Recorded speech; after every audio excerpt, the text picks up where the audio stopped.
కూటమి ప్రభుత్వము గీతం కాలేజీకి కట్టబెట్టాలని తీసుకున్న నిర్ణయాలు ఇప్పుడు విశాఖపట్నంలో ప్రకంపనలు సృష్టిస్తున్నాయి.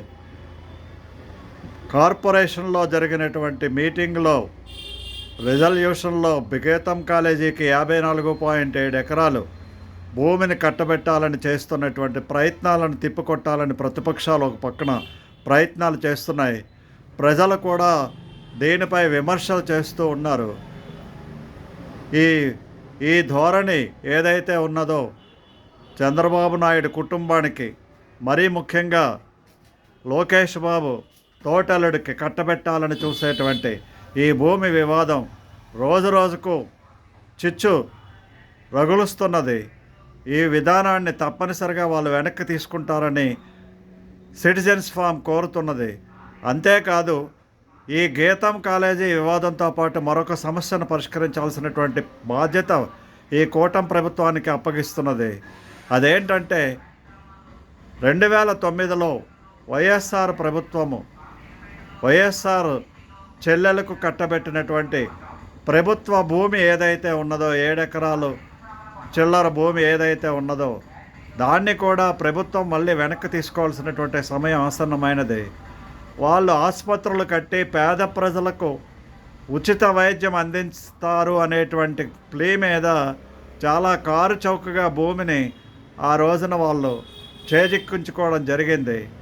ఇప్పుడు ఆ ప్రదేశంలో వాళ్ళు చర్చలు, మత సంబంధమైనటువంటి యాక్టివిటీసు, మిగతా ఇతర రకాలైనటువంటి కార్యకలాపాలు జరుగుతున్నాయి. కాబట్టి అది వాళ్ళు చెప్పిన దానికి విరుద్ధంగా ఉంది. కాబట్టి ఆ భూమిని కూడా ప్రభుత్వం వెంటనే వెనక్కి తీసుకొని ప్రజా ఉపయోగకరమైనటువంటి పనులకు ఆ భూములను ఉపయోగించాలి.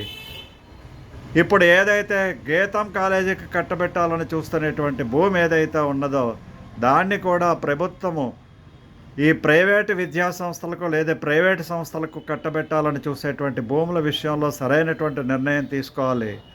ఇప్పటికే గీతం కాలేజీ దగ్గర వందలాది ఎకరాల భూమిని ఇదివరకు తెలుగుదేశం ప్రభుత్వాలు, ఎన్టీఆర్ ప్రభుత్వం దగ్గర నుంచి వరుసగా వచ్చినటువంటి తెలుగుదేశం ప్రభుత్వాలు కట్టబెట్టడం జరిగింది.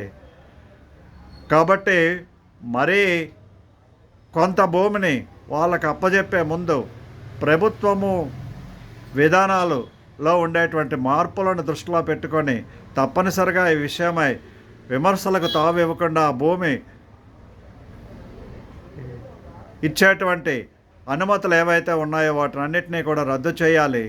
మరి భారతీయ జనతా పార్టీ, జనసేన పార్టీలు కేవలము తెలుగుదేశం పార్టీ కుటుంబ వ్యవహారముగా చేసేటువంటి నిర్ణయాలు ఏదైతే ఉన్నాయో ఇటువంటి నిర్ణయాలను ఎందుకు వ్యతిరేకించట్లేదు? రానున్న రోజుల్లో కూటమి ప్రభుత్వం బీటులు వారడానికి ఇటువంటి నిర్ణయాలు